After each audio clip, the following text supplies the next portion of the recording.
Alors bonsoir, ce soir nous allons parler de Pessah, mais d'une façon assez spéciale, parce que nous vivons des événements assez remarquables et exceptionnels. Nous sommes le 10 avril 2019, soit le 5 ou le 6 Nissan, je pense. Donc 5779, et nous sommes au lendemain de l'élection du gouvernement israélien et de la Knesset qui va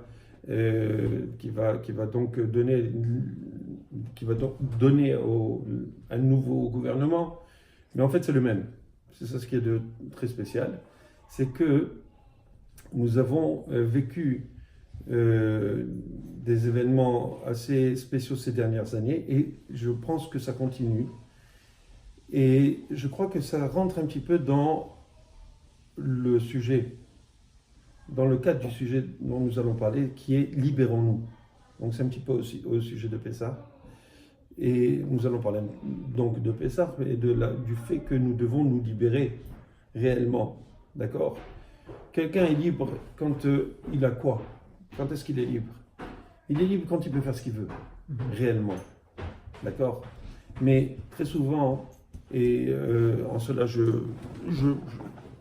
répète ce que j'ai appris depuis longtemps grâce à mon père, c'est que on est tous prisonniers. On est prisonniers de nos passions, on est prisonniers de ce dont on a envie. Qui c'est qui n'est pas prisonnier de ses rêves ou de ses envies ou de ses des fois même frustrations, parce qu'il veut tellement certaines choses et en fin de compte il ne l'a pas.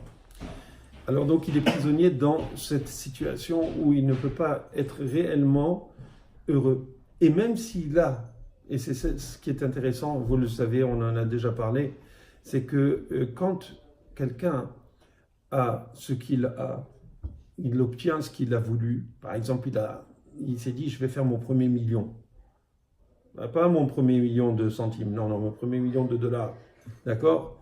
Et qu'il réussit, qu'est-ce qu'il veut juste après ? 2 millions de plus. 2 millions, exactement. Et c'est exactement ce que dit l'Empire Kavot. D'accord ? Celui qui est riche, c'est celui qui est content de son sort, de ce qu'il a. Donc pourquoi ? Parce que il veut toujours avoir le double de ce qu'il a. Il veut tout le temps avoir quelque chose qu'il n'a pas encore. Pourquoi ? Parce que c'est un petit peu le moteur c'est le challenge, si vous voulez, qui fait que le monde y continue. Et Dieu, il a fait des choses comme ça, pour que justement le monde avance.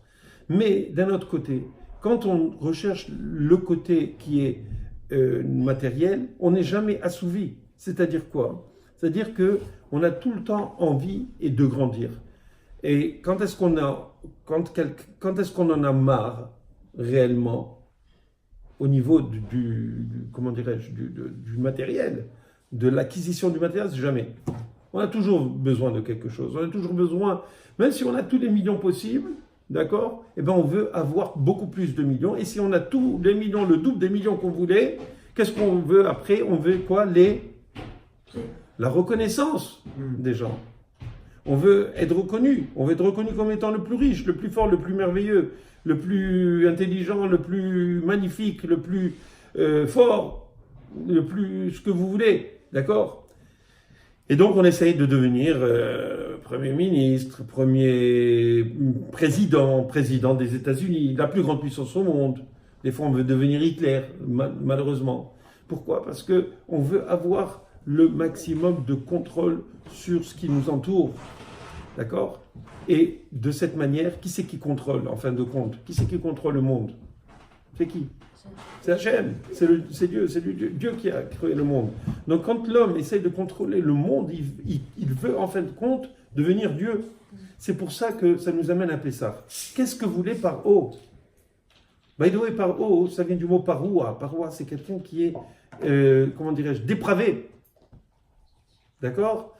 Et donc, il y a cette dépravation qui est par eau, qui veut dire par eau. D'ailleurs, tous les rois, tous les empereurs, si vous voulez, parce que c'est des empereurs, c'était un empire, l'Égypte, c'était pas un petit royaume. Eh bien, ils s'appelaient tous Paro.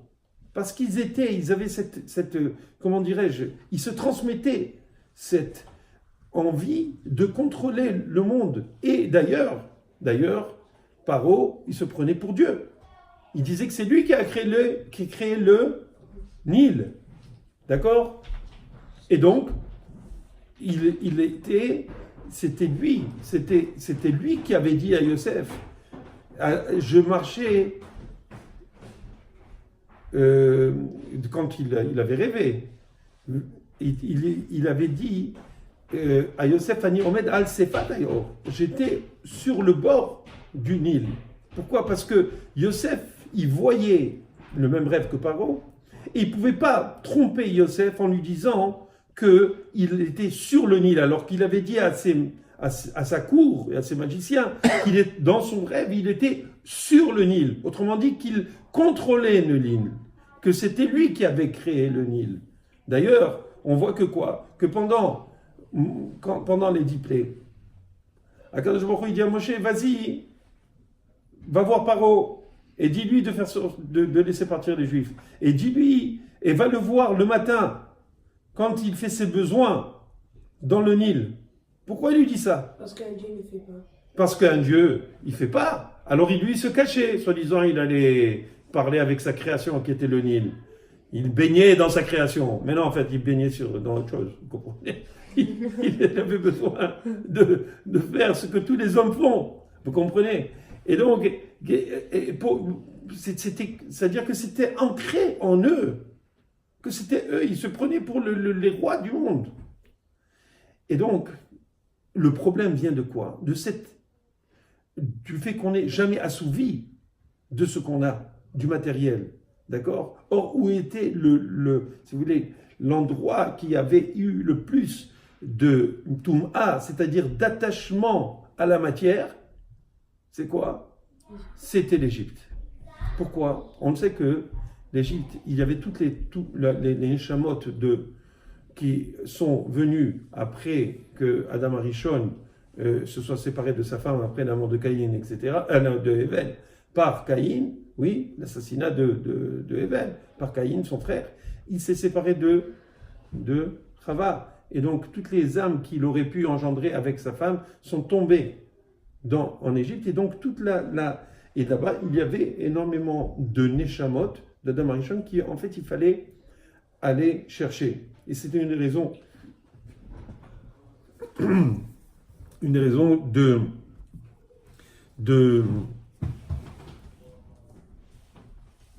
du galout, c'est-à-dire de l'exil d'Égypte. D'accord? Merci. Prends un autre si celui-là il ne se fait pas. Merci beaucoup. Donc, il y a. Donc, je reviens. Excusez-moi, je vais boire un petit peu. Baruch atah Adonai Eloheinu melech haolam yavio.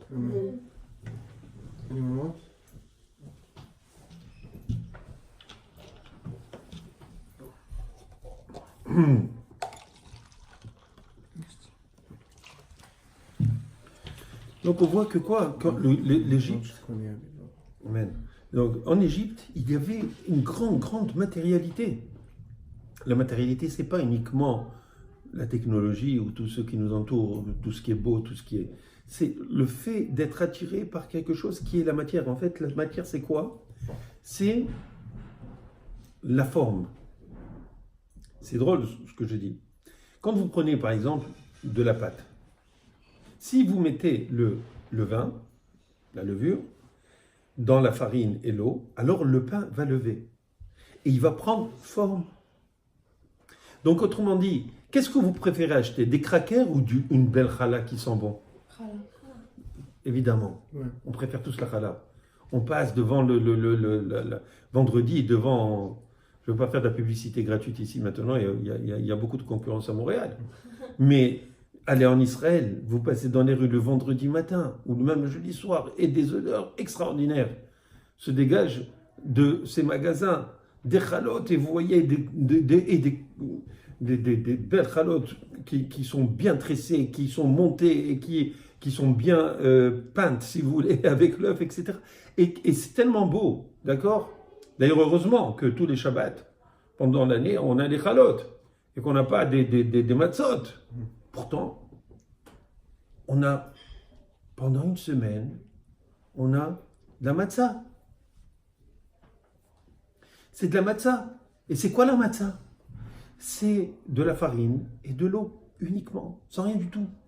Et il ne faut même pas la laisser monter. Même pas. En 18 minutes, il faut que tout soit fait. Et qu'est-ce qu'il y a de... Qu'est-ce qu'on voit? On voit bien un truc plat. Et si elle est chaude et elle est encore faite, elle est fraîche, alors tant mieux parce qu'on peut la manger facilement. Mais sinon, si elle n'est pas très... Si elle a été faite, ça fait 6 mois, ben, il faut la remettre dans le four. Parce que je vous dis, sinon, les dents, ça prend un coup. D'accord? C'est pas simple de manger. Alors que quand on mange du pain, une bonne challah, c'est doux, ça se mâche bien, etc., etc. Donc on voit que quoi? On voit que, effectivement... Ah, bienvenue, assieds-toi. Donc on voit bien que quoi? Que la forme, c'est quelque chose qui est nécessaire à la vie. Imaginez s'il n'y avait pas je veux dire, au niveau de la beauté d'une personne, d'accord? Si elle est faite de façon agréable, c'est bien, mais si elle est tout à fait plate comme une matzah, ben, le type il ne va pas être très attiré par une femme. Il faut qu'il y ait des formes. C'est comme ça que ça marche. Malheureusement ou bien heureusement, heureusement certainement parce que peut-être le monde n'aurait pas eu lieu, n'aurait pas été créé, n'aurait pas continué. Si on dit que Chava c'était la plus belle femme au monde, donc Dieu il savait très bien qu'est-ce qu'il faisait. Il fallait qu'il y ait de la forme et des formes, vous voyez. Et donc il faut donc le matériel, si vous voulez, ce qui nous attire et ce qui nous est nécessaire pour la vie, d'accord, a été créé par Hachem et voulu par Hachem. Mais il y a une semaine où Dieu a dit stop it. On s'arrête. Bon, encore nous les séfarades, on a de la chance, on mange de tout, à part le pain, grâce à Dieu. Mais on n'a pas de problèmes comme les ashkenazim, les kitniyot, qu'est-ce qui passe? C'est très difficile. Ouais. Ils mangent de la pomme de terre et de l'eau, j'en sais rien, moi. Peut-être qu'ils veulent se rappeler de l'Égypte. Mais en tout cas, bon, mais quand même, on a le droit de manger un tas de choses. C'est bon, c'est correct, mais on n'a pas le pain. On n'a pas ce qui nous donne, si vous voulez, quand vous arrivez Shabbat, la première des choses que vous voyez sur la table, c'est quoi? C'est le pain. Il est posé au beau milieu de la table. D'accord? Ça va, il y a 18 000 salades, mais c'est le pain. On attend avec impatience de goûter ce pain. Oui? Et Akadosh Baruch Hu nous a dit, hop, stop. À un moment donné, arrêtez de poursuivre la forme. By the way, je vais faire une petite parenthèse. On en a déjà parlé dans tous les séminaires, dans toutes les conférences. Mais qu'est-ce que c'est que la matière? Elle est faite de quoi? De rien. Elle est faite de rien. Quand vous prenez du pain, pourquoi il est gros? Parce qu'il y a de l'air. Parce qu'il y a de l'air. Ouais. Autrement dit, si vous enlevez tout l'air qu'il y a dans le pain, en fin de compte, c'est une matzah. C'est le même weight. Probablement, je ne sais pas, je ne vais pas rentrer dans les détails. Ouais. Mais, en fin de compte, qu'est-ce qui a donné cette forme? C'est le vide. Autrement dit, la matière, si on voit la matière, c'est parce que la matière est pleine de vide. Donc, elle nous donne l'impression qu'elle est là. Et on est attiré par la matière. Donc, quel est le message de la matzah? Le message de la matzah, c'est que justement, on enlève cette illusion de la matière. Pourquoi on est attiré par des choses qui sont théoriquement interdites? D'accord? Parce que justement, il y a ce vide qui donne l'impression de plein. Le plein est plein de vide. Et le pain est plein de vide. Vous comprenez? Et donc, la matzah vient nous rappeler qu'en fin de compte, le vide, c'est celui qui nous trouble. C'est celui qui nous empêche de voir la réalité. Quand vous prenez un atome et vous enlevez tout l'espace qu'il y a entre les sous-particules de l'atome, soit les électrons, les noyaux qui est construit lui-même d'électrons, de protons, de neutrons, de muons, d'un tas de sous-particules. Quand vous enlevez l'espace qu'il y a entre ces particules, il ne reste plus rien. Ouais. Il ne reste plus rien. D'accord? C'est exactement une matzah. D'accord? C'est, en fin de compte, Dieu connaissait son monde. Il savait ce qu'il faisait. Il savait très bien que, en nous donnant cette mitzvah de manger de la matzah pendant une semaine, en fait, nous, c'est 8 jours parce qu'on est en route sur la Retz, mais quand il nous donne cette mitzvah, c'est parce qu'il nous envoie une leçon. Il nous dit, attention, ne croyez pas à ce que vous voyez autour de vous. Allez voir la substance. La substance, c'est ce qui reste du pain. En fin de compte, c'est la matzah. Et en plus, le message, il est écrit noir sur blanc. Comment vous le voyez? Vous avez déjà vu une matzah? Un peu grillée? C'est du noir sur du blanc. C'est comme une page de Talmud, une page de Torah, un Sefer Torah. C'est du noir sur du blanc. Mais il y a beaucoup de vide. Dans quoi? Dans la matzah. Et dans le Sefer Torah aussi. Non. Oui, parce que c'est fait d'atomes, et les atomes sont vides. Hein? C'est ça ce que je dis. Je veux dire, en fait, compte, nous, on est en train de réfléchir, de vivre notre vie avec des concepts. Ces concepts-là, ils sont super importants. Si on n'a pas ces concepts, si on n'a pas une matière qui nous donne à réfléchir, ben on ne peut pas réfléchir. On n'arrive pas à vous comprendre qu'est-ce que c'est Dieu. Pourquoi on ne sait pas? Parce qu'on est fait de matière. Parce que la matière nous empêche de voir la réalité. Donc on est coincé dans cette matière. Et donc je vais revenir maintenant au fait à ce que je disais tout à l'heure. L'homme ne peut pas se suffire de ce qu'il a. Il doit toujours grossir, faire grossir ce qu'il a, donner forme à ce qu'il a, multiplier ce qu'il a. Et qui c'est qui fait ça dans le pain? C'est le levain, c'est la levure. Cette levure qui est quoi? Qui est comparée, selon les Chachamim, au Yetzer Hara. C'est le Seor. D'ailleurs, c'est écrit qui kol Seor vechol devash lo tatiru lifnei Hashem. Vous ne pouvez pas apporter comme sacrifice, dans un sacrifice, du Seor, c'est-à-dire du levain, la levure, ou des vaches. Le dévache, c'est quoi? Miel. C'est pas le lait des vaches, c'est Le miel. le miel. On ne peut pas l'apporter en sacrifice. Pourquoi? À part le lechem apanim qui était fait. Mais nous, en tant qu'hommes, Le pain ou le miel? pas le pain, la levure, on ne pouvait pas apporter. Ah. Il y avait par exemple des menachot. Menachot, ils prenaient de la farine, de la fleur de farine avec de l'huile mélangée. Il y avait différents sacrifices. Mais il ne fallait pas que ce soit gonflé, il ne faut pas que ça prenne des formes. D'accord? Pourquoi? Parce que c'était un message. On doit passer par la matière pour comprendre le message spirituel qu'il y a derrière. Dieu il nous dit attention, quand vous venez vous rapprocher de moi, n'apportez pas de la matière, n'apportez pas du sucre.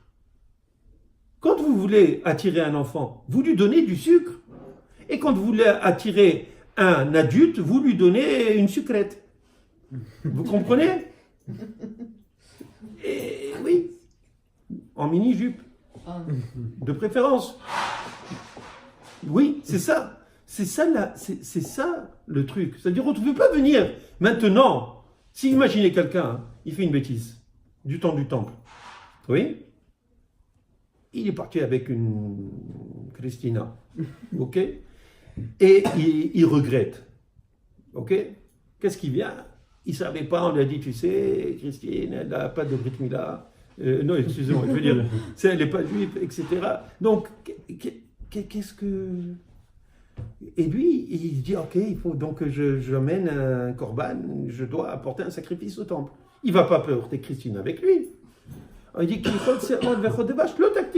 vous ne pouvez pas venir et apporter l'objet de vos passions pendant que vous voulez vous rapprocher de Dieu. Ça n'a pas de sens. Alors, il y avait un monsieur. Vous connaissez un monsieur qui était dans le prêt-à-porter. Vous connaissez la blague. Qui s'était... Hein? Les Juifs, ils ont toujours été dans le prêt-à-porter. On a dit Abraham Abinu. Vous la connaissez? Yitzhak Abinu. Yaakov Abinu. Oui? C'était tous dans les habits. Les vêtements. Dans les vêtements. Alors, il a dit, mais Moshe, il lui dit, ben non, Moshe, Rabbeinu. Vous comprenez? Donc, en fait, qu'est-ce qu'il a fait sur Abraham Avinu? Il était dans le prêt à penser, lui. Qu'est-ce qu'il a fait, Abraham? Il a compris quelque chose. Il a compris que quoi? Que il y avait une façon de se détacher de ce qu'on appelle l'attirance vers la matière. Comment on fait? Il a pensé, il a trouvé de lui-même qu'il fallait faire un acte physique, matériel, pour se libérer de la matière. Comment on fait? Eh bien, on mange pendant 7 jours de la matzah. Le pain, c'est quoi? C'était la nourriture principale du monde. Je veux dire, s'il n'y a pas de pain et d'eau, on ne peut pas vivre. Ce sont les 2 aliments principaux pour pouvoir vivre. Donc c'est vrai qu'on a besoin d'autres vitamines, etc. Mais si on a ça, on peut survivre. Oui. D'ailleurs, c'était quand il y avait de la famine, d'accord? Quand il y avait de la famine, c'est parce qu'il n'y avait pas de céréales, il n'y avait pas de blé, d'accord? Et c'est ce qu'on appelle une famine. Rien ne peut fonctionner si on n'a pas de récolte comme il faut. Donc, quand on parle de Abraham Avinu, qu'est-ce qu'il a fait? Il a compris qu'il fallait détacher pendant une semaine. Pourquoi une semaine et pas 10 jours? Parce que de la même manière que une semaine c'est 7 jours qui font la semaine, toutes les semaines de la vie, on doit se rappeler de cette semaine de Pessah. D'accord? C'est pour ça que maintenant on dit à une femme Pessah, déjà elle commence à, même à Purim ou à Rosh Hashanah, on dit Pessah, elle a commencé à avoir peur. Et Pessah c'est, attention, pas de rametz, rien du tout, etc. Pourquoi? Parce qu'elle a cette conscience. D'ailleurs, by the way, c'est grâce aux femmes qu'on a été sortis d'Égypte. C'est une autre histoire, on pourra en parler. Bien sûr, grâce à Dieu, mais grâce Bisrout, grâce au mérite des femmes. C'est Myriam qui a dit à son père d'avoir Moshe. Absolument. C'est grâce à Myriam et grâce à toutes les femmes qui, pendant que il fallait qu'il y ait, comme j'avais dit tout à l'heure un petit peu, j'en ai parlé un petit peu, c'est qu'il fallait qu'il y ait les âmes de Adam et Rishon qui sortent d'Égypte, qui soient sorties de là-bas. Donc, en amenant des âmes en Égypte, c'est-à-dire en ayant des enfants, etc., ces âmes sont libérées. Donc, et à partir du moment où toutes les âmes sont libérées, on pouvait sortir d'Égypte. Donc les femmes, elles savaient très bien que quoi? Que Paro, tout ce qu'il faisait, c'était pour empêcher le plan, le tikkun, c'est-à-dire la réparation de la faute de Adam Arishon. Parce que lui, c'était le représentant du Yetzer Hara sur terre, si vous voulez. Vous comprenez?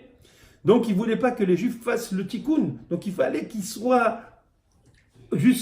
tombe jusqu'à la 50e porte de l'impureté pour ne pas qu'il sorte. Autrement dit, qu'est-ce qu'il faisait? Paro? Il allait contre le projet divin. Akadosh Baruch Hu, il a dit, je vais envoyer Avraham Avinu pour justement faire le tikkun d'Adam Arishon avec le peuple juif. Lui, il a dit non, le peuple juif, il est là, je le coince, comme ça le tikkun d'Adam Arishon ne sera pas fait, et moi je resterai en tant que Yetzer Hara, représentant du Yetzer Hara sur terre, moi et tous mes copains. Vous comprenez? D'ailleurs, une parenthèse, rappelez-moi de revenir sur ça, parce que c'est ce que je voudrais parler ce dont je voudrais parler un petit peu à la fin de chaque. Qu'est-ce qui se passe? Les femmes, elles allaient, alors que les hommes, ils étaient crevés. Ils étaient crevés. Et un homme qui est crevé, qui ne peut pas dormir normalement, il est réveillé en pleine nuit, il les faisait travailler pas comme des esclaves, pire que des esclaves. C'était des camps de concentration beaucoup plus forts, beaucoup plus durs que les camps de concentration, les camps de concentration du temps de Hitler, sachez-le. C'était très, très, très, très inhumain ce qu'ils faisaient les Égyptiens. Et pourtant, les femmes s'arrangeaient, se maquillaient, se préparaient. Et ils allaient dans les champs retrouver leur mari. Et là, ils avaient des relations pour avoir des enfants. Pour justement faire sortir toutes ces neshamot de Adam Arishon et les remettre dans la tahara, dans la pureté, pour pouvoir sortir d'Égypte.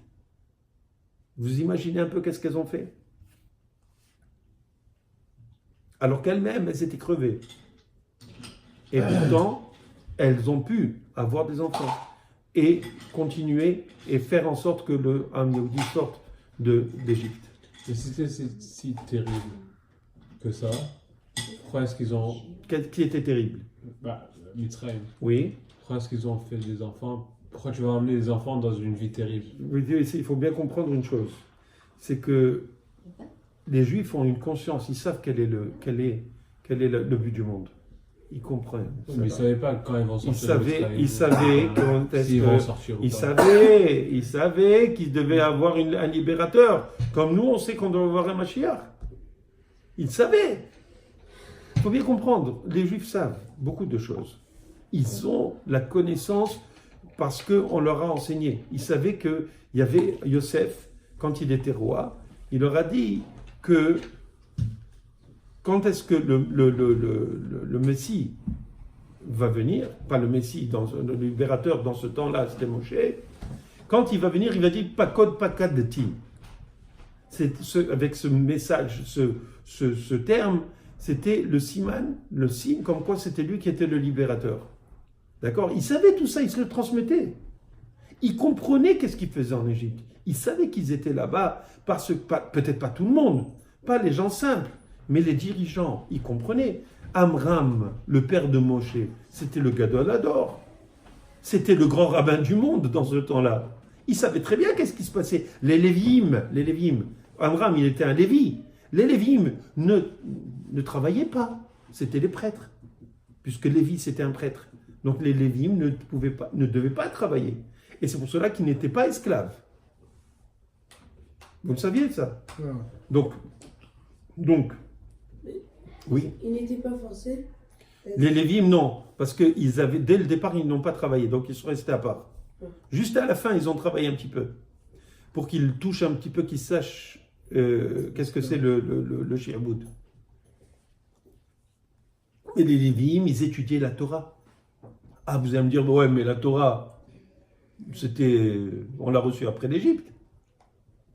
Oui ou non? C'était à Shavuot, 49 jours après. Alors comment ça se passe? Il savait un peu, ouais. Non, pas il savait, il connaissait la Torah. Il savait de quoi. Il connaissait. Abraham, il avait la Torah. Yitzhak, il avait la Torah. Il avait appris de qui? De Shem et Ever. Dans la yeshiva de Shem et Ever. Yaakov Avinu. Dans quelle yeshiva? Il étudiait dans la yeshiva de Shem et Ever. Ou Abraham? Et Abraham aussi, il a étudié avec Shem. Comment est-ce qu'on dit que Dieu a écrit la Torah? Ever, ça vient de quoi? Ivri. Comment est-ce qu'on dit que Dieu a écrit la Torah? Une minute. Ivri. Ça vient de Ever. Ok. Abraham a Ivri, hébreu. Ça vient de Ever, le fils de Shem. Ou le petit-fils, le Shem et Ever, je pense que c'est le fils du petit-fils, whatever. D'accord? Alors maintenant, tu me dis, mais ils étudiaient les lois. Ils comprenaient de quoi ils parlaient. Peut-être pas dans l'histoire de la Torah, mais Avraham Avinu, il a écrit le Sefer HaYetzira de la Kabbalah. Quand les anges sont venus, il a créé 3 génisses. Les génisses, ce n'est pas des génies, c'est des petites vaches. Ok? Et il les a égorgés, mais il les a créés. on the spot. Il leur a donné la langue, il a cuit la langue dans de la moutarde.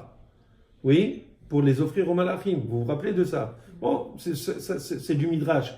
Mais ce que je veux dire, c'est qu'ils connaissaient la Torah. Et cette Torah, elle était enseignée parmi les Lévi'im. Il y a Yehuda. Quand Yosef a envoyé à chercher son père pour qu'il descende en Égypte, son père, il a envoyé Yehuda en premier. Pourquoi? Pour établir un Beth Midrash en Égypte. Pour étudier.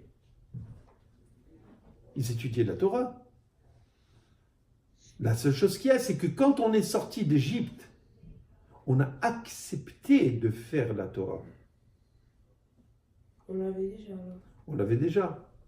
En grande partie. Il y avait des détails qu'on a appris plus tard. It became official. On a eu la révélation de Dieu. Ouais. Dieu s'est révélé à nous et on a accepté de faire les mitzvot. C'est ça le Mahamad Arsinaï. C'est ça. C'est pas juste les lois. Les lois, Dieu les a données en détail. Mais tout le tochen, c'est-à-dire toute la, si vous voulez, la substance de la Torah. C'est genre, je connais 1, 2, 3, 4, 5, 6, 7, 8, 9, 10. Après, là, il y a quelqu'un qui vient, il me dit, ok, je vais te dire 1, 2, 3, 4, 5, 6, 7, 8, 9. Non, c'est pas exactement la même chose. Elle est venue, ils sont après. Mais je le connais déjà, pourquoi tu me le dis? Non, mais il faut bien comprendre. Il y a je ne sais pas, il y avait une certaine partie de la Torah, un certain aspect de la Torah qu'ils étudiaient, d'accord? Ils étudiaient des choses. Par exemple, quand je donnais un petit exemple, ok? Esav, il venait chez son père, Yitzhak, il se présentait comme s'il était un grand tzaddik. Il disait, comment est-ce qu'on fait le maaser sur la paille? On ne fait pas de maaser sur la paille. Tu comprends? Donc, ça veut dire ces concepts de maaser, il les étudiait, il les connaissait. Vous comprenez? Maintenant, il y a des choses qu'on a reçues de Moshe Rabbeinu à travers Akadosh Baruch Hu, bien sûr, c'est Akadosh Baruch Hu qui l'a enseigné à Moshe, qui nous l'a donné, qui nous a expliqué tous les détails des mitzvot, parce qu'on allait les appliquer réellement en tant que peuple en Israël et dans le désert. Mais la substance de la Torah, il la connaissait. Certaines mitzvot, je ne connais pas dans tous les détails qu'est-ce qui était étudié ou pas étudié dans ce temps-là. Mais dans la réalité, tu peux étudier un tas de choses de la Torah et tu en as pour 3 vies. Tu comprends? Et tu n'auras pas fini d'étudier toute la Torah. Donc il y avait certaines choses de la même manière que je lui dis que quoi? Que Abraham, il a écrit un livre qui s'appelle Sefer Yetzirah, qui est de la Kabbalah, qui donne la possibilité à quelqu'un s'il connaît de créer des mondes avec. Vous comprenez ça? Donc Abraham Avinu, il avait compris qu'il fallait 7 jours de grève du Yetzer Hara. On laisse le Yetzer Hara out. On ne le met pas dans la matière. Et comment on fait? On symbolise tout cela par le fait qu'on mange. Pourquoi? Parce qu'on a besoin de manger. On ne peut pas vivre pendant une semaine sans manger. On est d'accord? Donc il faut manger quelque chose. Le fait de manger de la matzah pendant une semaine, ça nous rappelle pendant toute la semaine qu'on est en train d'accepter en nous-mêmes qu'on doit bannir la forme d'une certaine manière. C'est-à-dire qu'autrement dit, on a besoin de la forme, parce qu'on ne va pas avoir des bébés si on n'a pas de forme. On a besoin de la forme. Vous comprenez? Le monde, il doit continuer. Mais il faut le réduire. Il faut pas... C'est pas interdit de manger du pain toute l'année. De la même manière, c'est pas interdit d'avoir des rapports avec sa femme pour avoir des enfants ou pas, ou même sans parler d'enfants. Pourquoi? Parce que c'est comme ça, c'est le Dieu qui a voulu que ce soit comme ça. C'est ça le principe. Donc comment on fait? On se rappelle qu'en fin de compte, l'idée, c'est que la forme n'est pas l'objectif. La forme est un moyen. Et ça, c'est le message de Pessah. Le message. Et donc, Abraham Avinu, il a pigé, il avait bien compris cette histoire. Il avait bien compris qu'il fallait bannir cela pendant une semaine du corps pour intégrer ce principe de repousser la forme et pour mettre un frein à la forme.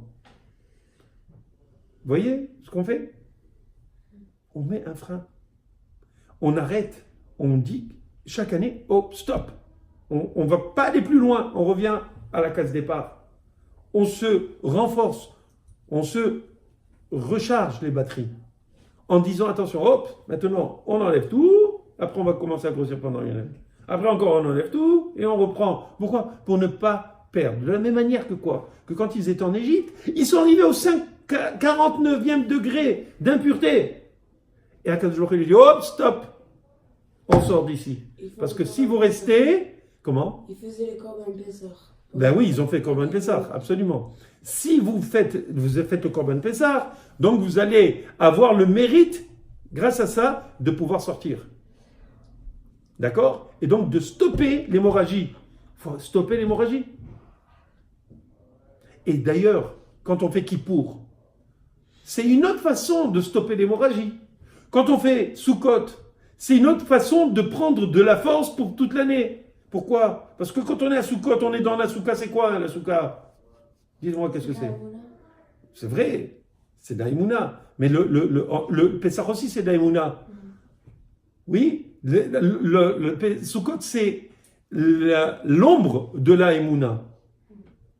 En Kabbalah, on dit Tzila d'Imem Nuta. Aval, le Tzel, l'ombre.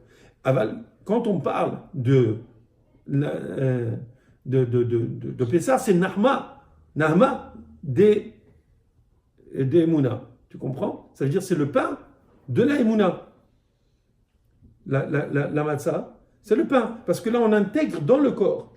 Mais quand on est à Sukkot, c'est tout le corps qui est dans la Soukha, sous l'ombre de la Soukha. Et en fin de compte, qu'est-ce qui se passe? Tout le corps, il est comme dans un mikvé. Parce que quand on rentre dans un mikvé, c'est le corps qui est dans l'eau.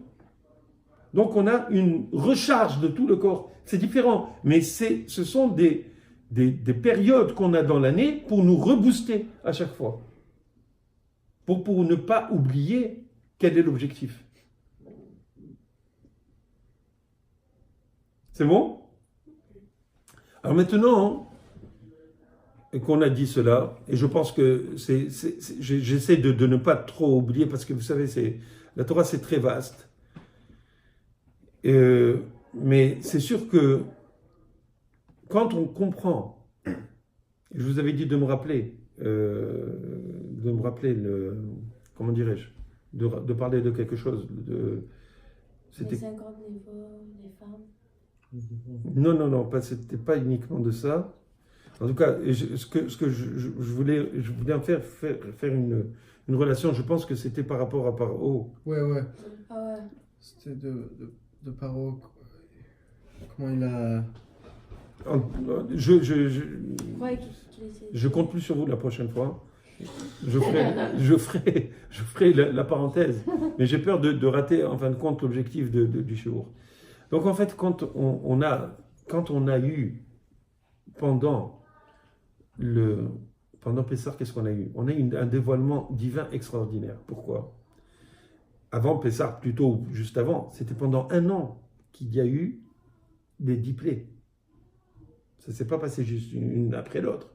Pendant 1 an, il y a eu des 10 plaies. Et pendant ces plaies-là, on a vu la grandeur de Akadosh Baruch Hu, comment il pouvait jouer. D'ailleurs, il a Hacha et Alalti, Ben Mitzrayim. Akadosh Baruch Hu, il a dit comment j'ai joué avec les Égyptiens. Pourquoi il a fait ça? Il n'aurait pas pu envoyer Makat Bechor d'un coup et puis that's it. Non. Akadosh Baruch Hu, il fait des choses mida keneged mida. C'est-à-dire mesure pour mesure. De la même manière que les Égyptiens nous ont fait souffrir, Akadosh Baruch Hu, il a fait en fait souffrir pour dire au Béné Israël, attention, il y a une justice. Si vous avez souffert, ne croyez pas que les choses sont gratuites. Ils vont souffrir de la même manière parce que le monde est basé sur un système où il y a obligatoirement une mesure sur mesure. Akadosh Baruch Hu, il ne laisse pas le monde à volo. D'accord? Akadosh Baruch Hu, il fait attention à ce que chaque chose soit rémunérée. Chaque chose a une conséquence. Et le système de Mida Keneged Mida est un système infaillible et, comment dirais-je, impossible à contourner. Il faut passer par là. Et Akadosh Baruch Hu, il les a fait payer. D'accord? Et pas seulement cela, c'est que comment dirais-je, ce miracle, ou ces miracles qu'il y a eu, c'était en fait pour nous montrer, Akadosh Baruch Hu, il nous donne quoi? Il nous donne un avant-goût de ce que va être la Géoula à la fin des temps. C'est écrit dans la littérature rabbinique, Keshem she'atzanu mimitzrayim, oui, et c'est la nous niflaot, de fais-nous, si je me rappelle bien des termes, de la même manière qu'on est sorti d'Égypte, fais-nous des miracles à la fin des temps. C'est ça ce qui va se passer. C'est-à-dire, autrement dit quoi? Akadosh Baruch Hu, il nous a donné un avant-goût, il a donné un avant-goût au monde, de quoi? De la fin des exils. D'accord? La fin des exils, c'est quand le Mashiach va venir, parce qu'après Mitzrayim, il y a eu le galout de Babel et de Perse. Oui, et il y a eu ensuite le galout de Rome. Et là, on arrive c'était un moment qu'on appelle galout Ishmaël, où il y a Ishmaël qui va prendre beaucoup de force, qui a appris, et maintenant on est en train de voir là le déclin de Ishmaël.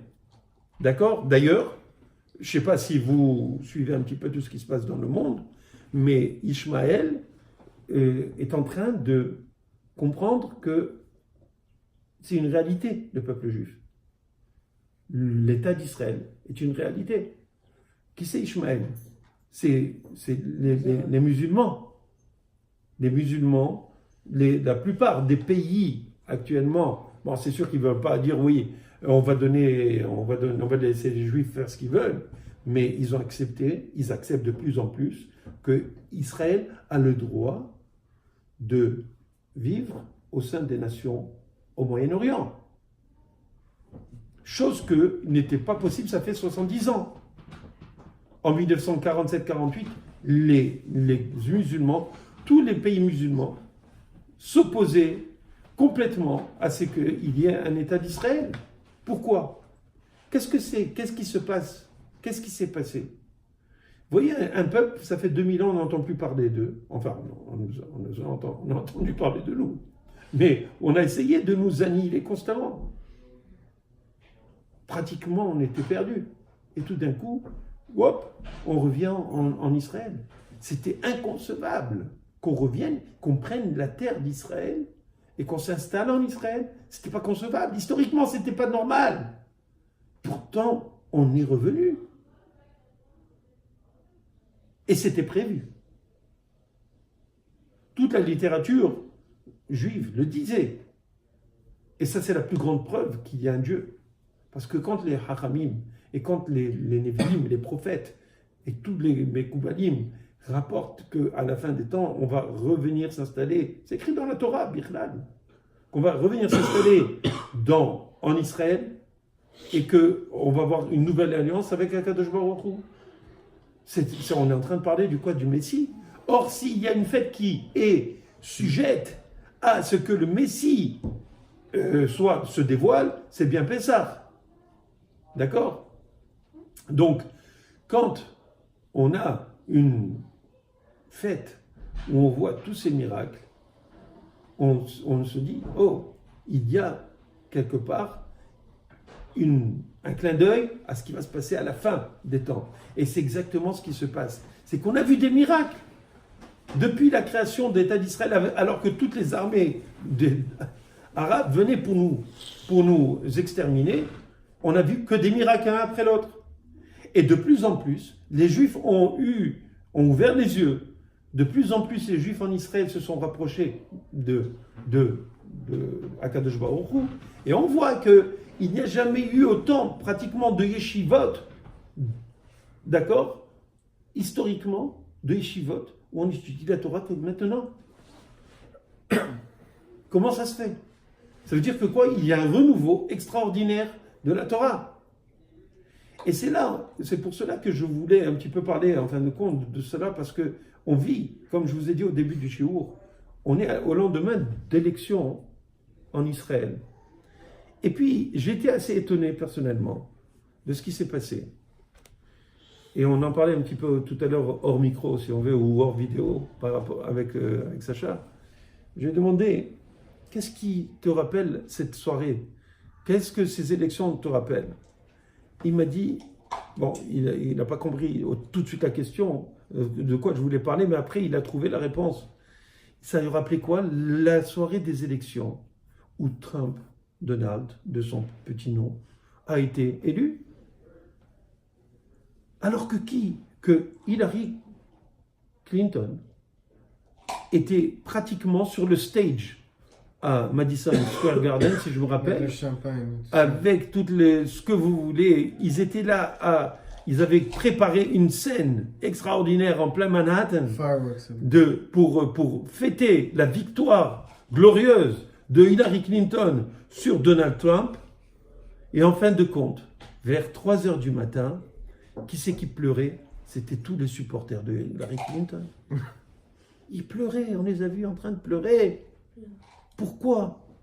Pourquoi? Parce que tout a été changé. Vena for who? Il y a eu un miracle. Tout a été complètement changé. Alors que tout le monde disait qu'il n'allait jamais passer, qu'il se moquait de lui. Il a réussi plus que et mieux que tous les présidents des États-Unis. Au niveau de toutes les données historiques, il n'y a pas quelqu'un qui a gagné comme lui. Comment ça? Comment ça? Il a eu, d'abord, je ne sais pas combien, 320, 314, 324 grands électeurs, chose que pratiquement personne n'a eu dans l'histoire des États-Unis. Ok? Deuxièmement, au niveau du Congrès, il avait tout le Congrès avec lui. Troisièmement, il avait le Sénat avec lui. Quatrièmement, il a changé au niveau de la Cour suprême. Il a tous les éléments. Ouais. Cinquièmement, un petit peu ça, le dollar, le lendemain, il a fait un petit flop, mais il est remonté en flèche. Pourquoi? Parce que tout le monde a compris que c'est un type que quand il dit ce qu'il dit, il le fait.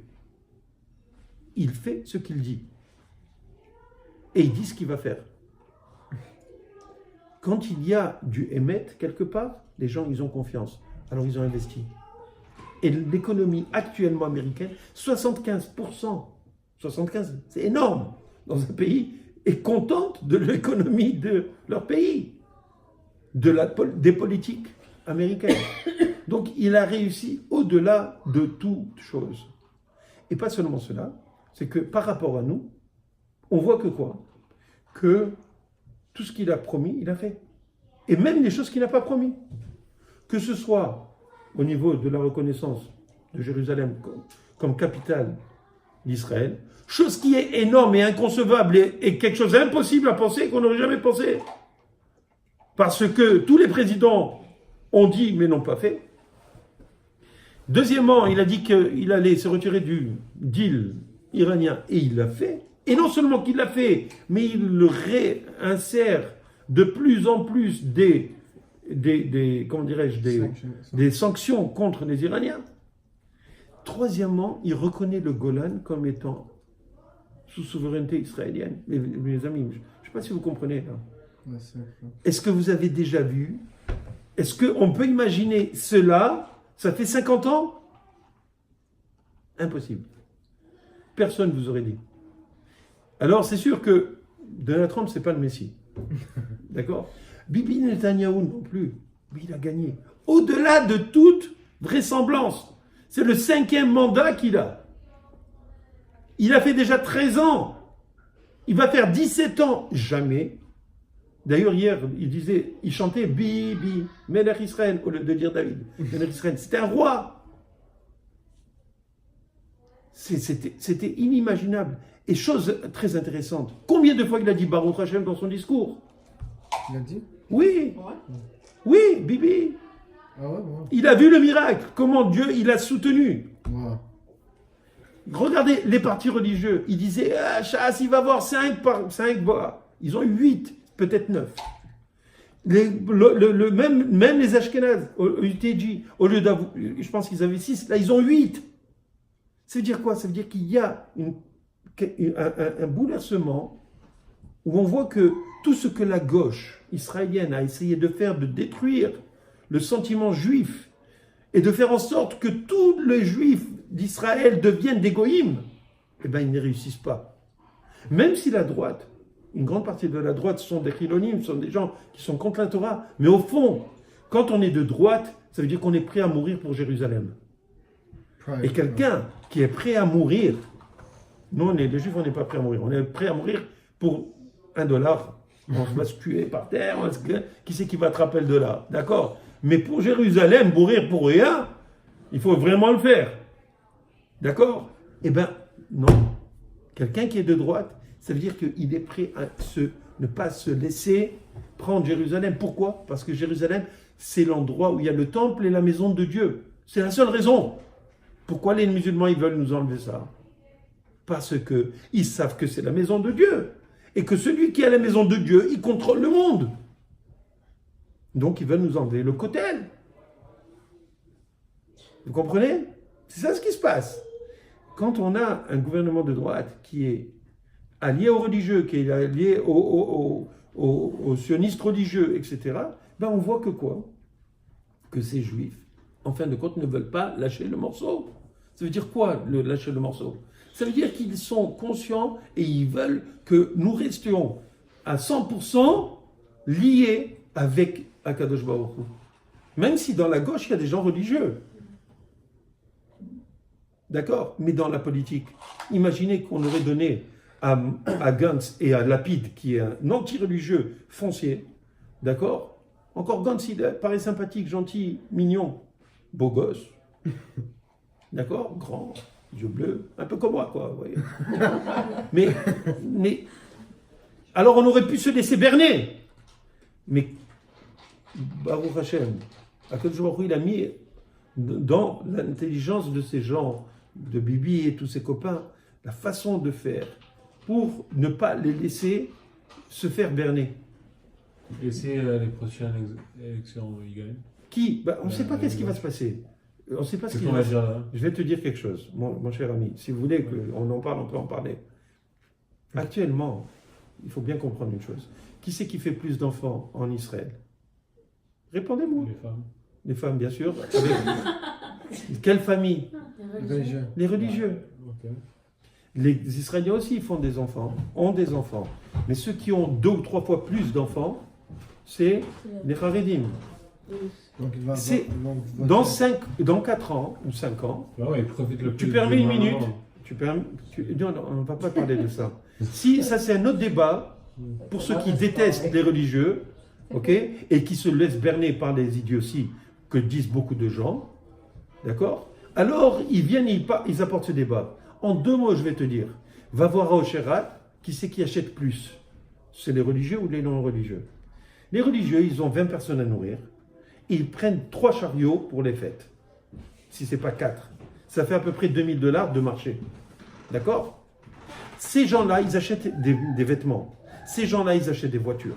Ces gens-là, ils achètent des maisons et ils font fonctionner toute l'économie israélienne. Ça, c'est une première réponse. Alors, arrêtons de dire les religieux, ils prennent et ils pompent de l'argent. Parce que, je vais te dire encore une fois, autre chose, si vous dites qu'ils donnent aux yeshivot, sachez que le gouvernement donne 10 fois plus aux universités qu'aux yeshivot. Donc, on ne va pas rentrer dans ce débat idiot. D'accord? Parce que ça, c'est pour des gens qui sont bornés et qui sont en fin de compte. Ouais, je vais parler avec toi, mais hors caméra. Oui, ça va, mais on n'a pas le temps. Ce débat, on peut l'avoir sur des heures. Alors, il y a eu des statistiques.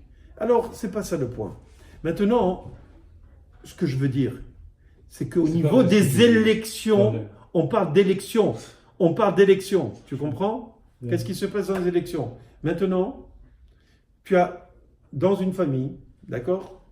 Tu vas avoir 5 enfants qui ont maintenant 14 ans, 15 ans, 16 ans, 17 ans, 18 ans.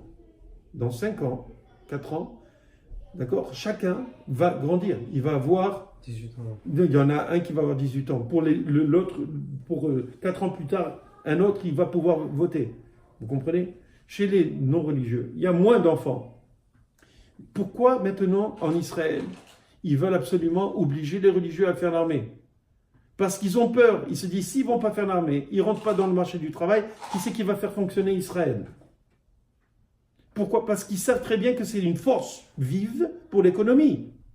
À part le fait qu'ils veulent les rendre des goïms. D'accord? Donc, qu'est-ce qui se passe?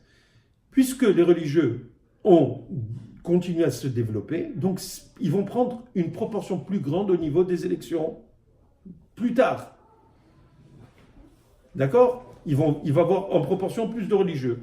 Et donc, il va y avoir de plus en plus de gens en Israël qui vont être pour la Torah et pour Akadosh Baruch Hu. Donc, ils ne seront pas prêts à lâcher le morceau. C'est ça ce que je veux dire. Parce que je ne veux pas entrer dans tous les débats de politique israélienne, ce n'est pas ça ce qui m'intéresse. Ce qui m'intéresse, c'est combien de juifs. Si vous voyez actuellement, on peut faire des petites statistiques, d'accord? Il y a 65 votes pour la droite. Ouais, c'est sûr Une minute. C'est sur quoi? Et il y a 55 votes pour la gauche, avec les Arabes. Enlève 10 sièges des Arabes, il reste 45. D'accord? Donc il y a 20 sièges de plus à droite qu'à gauche. Mais attention, il y a plus que ça. Il y a quoi de plus? C'est les petits partis, comme Zéhout, excusez-moi, et la nouvelle droite, qui auraient pu passer. Ces deux-là, ça représente à peu près entre les deux au moins 250 000 personnes de plus. C'est-à-dire, en fait, on aurait pu dire qu'il n'y aurait pas 65-45, mais peut-être 70-40. D'accord? 70 pour la droite, 40 pour la gauche. Maintenant, aux prochaines élections, il va y avoir plus de religieux qui vont voter. Donc, il va y avoir peut-être 75-35. Vous comprenez? Donc, en fin de compte, on devient 2 tiers, 1 tiers. Et là, on voit que quoi? Ces gens-là, ils vont jamais laisser tomber Jérusalem. Mais ce qui est très intéressant dans l'histoire, c'est que Donald Trump, il nous l'a promis, il nous l'a donné, il nous l'a livré. Maintenant, vous pouvez me dire, oui, mais Donald Trump, il ne sera pas toujours président. Alors, mes chers amis, je vais vous raconter quelque chose de très intéressant. D'accord? Et je vous le conseille de l'acheter. Pas ce que je vais dire. Il y a un livre qui s'appelle, peut-être je vous l'ai déjà dit, il s'appelle Horizon 2020. Il est disponible en anglais. D'accord? Il n'est pas en français. Horizon 2020, c'est un roman un peu bizarre. Je l'ai lu. Il est un peu bizarre, mais avec, écoutez bien, des mar'eh mekomot, c'est-à-dire avec des références dans toute la littérature de Torah et des Hachamim. Ça va? Ça veut dire que le roman est basé et annoté avec des références. Ce roman a été, et je dis bien, recommandé avec une lettre de recommandation du Rav Yaakov Hillel. Le Rav Yaakov Hillel, il n'y a pas un Rosh Yeshiva, c'est la Yeshiva Ahavat Shalom, c'est le plus grand kabbaliste du monde, et c'est un grand talmudiste, un grand au niveau de la halakha, pas seulement de la Kabbalah, c'est un des plus grands rabbins qui n'accepte pas un sou du gouvernement israélien. Tout l'argent qu'il fait, c'est un Baal Tshuva. Il ramasse l'argent chez des donateurs à lui. Je le connais personnellement, il est venu chez mes parents. Et ce Rav Yaakov Hillel, c'est quelqu'un de très strict et de très droit. Lui, il a donné une lettre de recommandation pour un roman. Vous avez déjà vu un des plus grands rabbins du monde donner une recommandation pour un roman? C'est un petit peu bizarre. Mais ce roman, écoutez-moi bien, il décrit ce qui va se passer, l'avènement du Mashiach. C'est vrai que c'est romancé, on ne peut pas être sûr que les choses vont se passer de telle ou telle manière, mais tout ce qu'il rapporte, c'est basé sur des sources juives. L'auteur, c'est un juif? Qui? L'auteur, c'est un juif? L'auteur, c'est un juif qui a fait Teshuvah, c'est un américain. Il faudrait que je ne me rappelle pas comment il s'appelle, je l'ai lu, ça fait quelques années, et l'histoire, c'est pas un thriller, mais c'est très intéressant de savoir. Et juste pour vous mettre en contexte, on parle dans ce roman, en fait, d'une attaque. Écoutez bien, comme le septembre 2001, mais du 11 septembre, mais beaucoup plus grave, surtout des États-Unis. Or, mes chers amis, en 2020, qu'est-ce qu'il va y avoir? Vas-y, parle. La réélection, les élections, et là peut-être la réélection de Donald Trump. ça ne va pas leur plaire, mes chers amis. Ils ne vont pas, actuellement, je ne sais pas si vous savez ce qui se passe. Les États-Unis, ils ont déclaré que les gardes révolutionnaires iraniens sont des terroristes. Et l'Iran, elle-même, a dit que les Américains sont les soldats américains sont des terroristes. Donc, en fin de compte, on approche d'une guerre, quelque chose je ne sais pas comment ça va se passer, je ne suis pas un devin. Il y a beaucoup d'hypothèses. D'accord, il y a beaucoup d'hypothèses. Mais c'est simplement pour vous mettre au courant que les choses sont en train de se développer. On arrive tranquillement, pas vite, mais assez rapidement. On est il y a des choses extraordinaires qui se passent. Et pour revenir justement à la soirée d'hier, où j'ai vu qu'en fin de compte, la gauche israélienne, Benny Gantz, ils ont fait avec tous ses copains, les 3 généraux qui voulaient tuer Bibi Netanyahou, avec Lapid, qui voulait lapider Netanyahou, oui, et bien en fin de compte, ils ont pavoisé hier avec la musique, avec un discours triomphaliste. Ils se sont réveillés ce matin avec la honte de leur vie. C'était la même chose que ce qu'il y a eu avec Donald Trump. Hillary Clinton, elle a perdu. Elle voulait juste se cacher.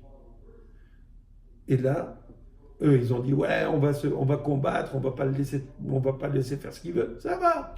Mais ils n'ont même pas félicité Bibi Netanyahu. Ça, c'est très disgraceful. C'est disgracieux. C'est pas joli en politique. Tu concèdes la victoire. Dis félicitations. On va travailler pour le peuple ensemble. On va faire une bonne critique. Mais pas on va te tuer, on va t'écraser. Vous comprenez? En fin de compte, Akadosh Baruch Hu, c'est lui qui décide. C'est ça ce qu'il faut se rappeler. Je vous dis, on a un des derniers Pessah en galoute. Je sens. Je ne suis pas un devin. Je ne suis pas un avis, je ne suis pas un prophète. Mais on voit que les événements se précipitent. On voit que c'est inéluctable. C'est-à-dire que quoi? Qu'il va y avoir de plus en plus de juifs qui vont tenir à Eretz Israël. Et on voit que les goïms, comme je vous ai dit, quelque chose qui était inconcevable, les Arabes, le Bahreïn, le sultanat d'Oman, l'Arabie Saoudite, le Koweït, tous ces pays arabes s'allient avec Israël contre l'Iran. C'est du jamais vu, mes chers amis. À part l'Égypte et le Jordanie qui sont en paix avec Israël. Il faut réaliser, c'est des choses qui n'étaient pas concevables. Ça fait 50 ans, ça fait 10 ans, ce n'était pas concevable. Encore, 20 ans. C'était pas concevable. Tout ce qu'on est en train de voir. On est en train de voir des miracles, mes chers amis. On est en train de voir un changement de situation. Et pour moi, le plus grand miracle, c'est pas tellement ce qui se passe avec les Arabes. C'est le fait que ce qui se passe chez les Juifs. Ce qui se passe chez nous, quand j'entends, by the way, Benny Gantz, dans son discours, il a commencé avec la prière des Kohanim. Yevarechecha Hashem v'yishmerecha. Il a dit tous les 3 Pesukim de la Birkat Kohanim avant de parler. Il était tellement heureux. J'aurais voulu qu'il gagne les gentils et les mignons, je vous ai dit. Mais il aurait vendu Israël. Bon, il était sans kippa, ça c'est un autre problème. Troisièmement, il n'est pas Cohen. Bon, ça c'est pas... Va savoir, on ne sait jamais chez les Ashkénazes. Il peut être Cohen, va savoir. D'accord? Mais il a perdu. Et quand on voit que comment les gens applaudissaient quand ils disaient Baruch Hashem, ils le disaient de tout son cœur. Pourquoi? Parce qu'ils veulent le descendre. Ils ont essayé de toutes les manières de le descendre à ce type. Et Akadosh Baruch Hu, il a mis 7 personnes pour protéger Israël, pour ne pas qu'il lâche. Et qu'est-ce qu'il a dit? Il a dit qu'il allait annexer les colonies qu'il y a en Israël, qu'il allait les annexer à Israël. Ça veut dire que ça veut dire que les Palestiniens, d'après ce que je vois de son politique, ils vont jamais accepter quelque chose comme ça. Et donc, on va continuer à avoir un pays d'Israël qui va être simplement de plus en plus juif, de plus en plus pro-Hachem, d'une certaine manière. Parce que même du point de vue des religieux, ils ont 16 mandats. Vous savez ce que c'est 16 mandats? Ils peuvent faire tomber Bibi comme ils veulent. Et pourquoi je vais vous dire quelque chose de fou? Il y a un groupe de femmes, comment je les appelle, mahboulot, qui viennent et qui mettent les téfilines, qui veulent absolument prendre une partie du kotel. Mais attends une minute. Pourquoi? Parce que elles disent que elles viennent de qui c'est qui les envoie? C'est des réformistes, c'est le judaïsme américain, c'est les conservateurs qui veulent absolument être reconnus en Israël. Ou qu'est-ce qu'ils viennent? Ils viennent pour se mélanger aux hommes, pour faire en sorte qu'il y ait un endroit du kotel où il y a les hommes et les femmes mélangés qui font la prière. Mais attends une minute, tu viens cracher sur Akadosh Baruch Hu dans sa maison? C'est quoi ces manières? Ah non, on fait partie du judaïsme. Tu fais partie du judaïsme, tu dois suivre les règles d'ici. Qui t'a dit que tu as le droit? Il y a un ordre ici à suivre.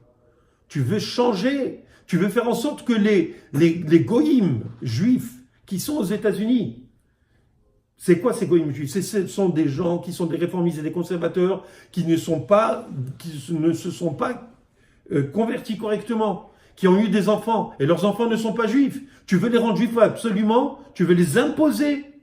C'est ça ce qui les dérange au fond. C'est une question d'idéologie, mes chers amis. C'est une question de oui ou de non. Est-ce qu'on est pour la Torah ou on n'est pas pour la Torah? Est-ce qu'on est pour la Torah de Hachem ou pas pour la Torah de Hachem? On veut mélanger les concepts.